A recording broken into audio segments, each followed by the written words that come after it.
What's happening, TEDxDetroit?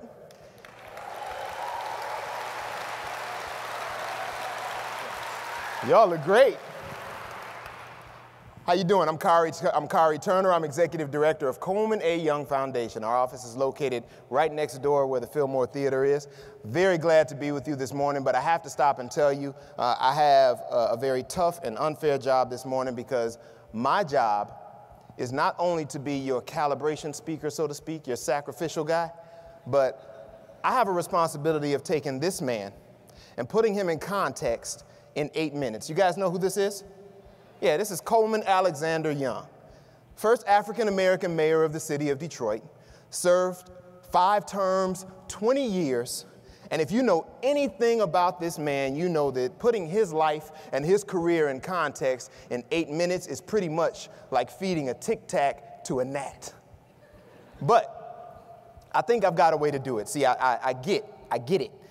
You either like Coleman Young or you don't like Coleman Young.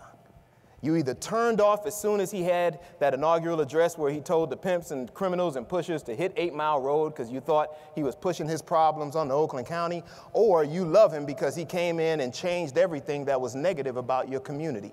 But I'm not here to ask you to love or like him.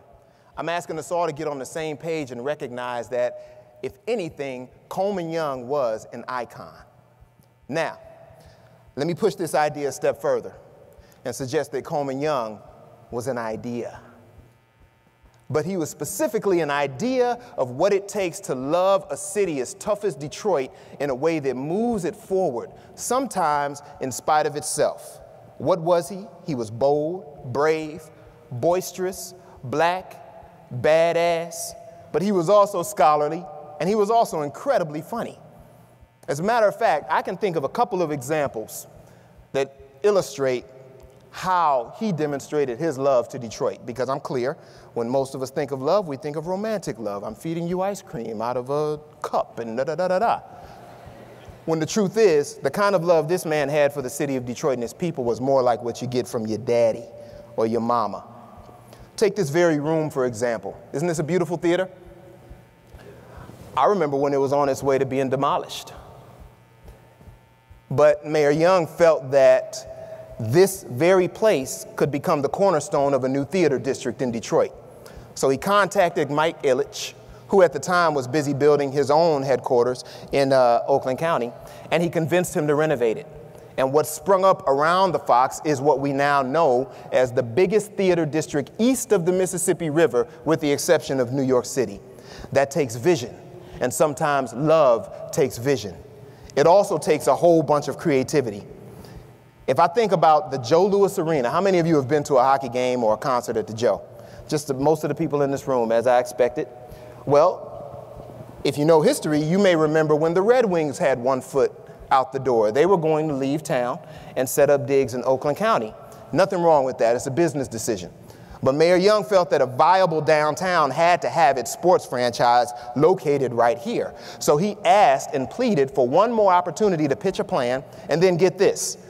With no plan, no construction design, no blueprint, he took $5 million that he found in the city's budget and simply dug a hole. And that hole ended up getting filled by the Joe. As a result, you've gotten a chance to celebrate multiple championships right here in the city of Detroit, and now the Red Wings are getting ready to become the newest residents to that big old theater district that has developed. But again, my friends, that is what love does. Sometimes it gets creative beyond itself. I'll tell you another thing. Love also is damn tenacious when it has to be. What do I mean by that? Sometimes the mayor's initiatives and the Young administration's initiatives had to be pushed when the city itself rallied against it. The old Chrysler Jefferson plant that's over on Jefferson on the deep east side, that thing had to be built, but before he built it, before Chrysler built it, the Young administration had to clear an entire neighborhood. You know what that looks like? I'll break it down for you. It's 4,000 residents. It's 2,000 pieces of property, 1,300 houses, 116 churches, because we do church in Detroit, 2 schools, and the old Dodge Main plant. And on top of that, residents in the community cried that the city was practicing eminent domain, taking their land, and the mayor had to push through all that in less than 12 months. But as a result, what exists there now employs 3,000 people over 2 shifts. They built the Chevy Volt there, and they avoided an additional 30 years of decay that would have been onset. So while the people cried, "Let me keep what I have now," the mayor actually saw that there was a way to keep that neighborhood and community from dying a long 3-decade slow death. That is tenacity. But beyond that, it's justice for the people there. And there was no other person better suited to talk about justice. You're talking about a man who was accepted and offered an academic scholarship to the University of Michigan, only to have room and board denied because they found out he was a black man. Go blue. You're talking about a man who was thrown in an Army stockade as a Tuskegee Airman because he simply tried to integrate an all-white officers club. You're talking about a man who in 1952, at the age of 33, was accused by the McCarthy regime of being a communist and pulled and forced to testify in front of the House Un-American Activities Committee. Stick a pin in that for a minute. 1952, 33 years old, black, male. You can cancel Christmas in most cases. But in a testimony that became historic, Coleman Young rallied, fought, even scolded the committee.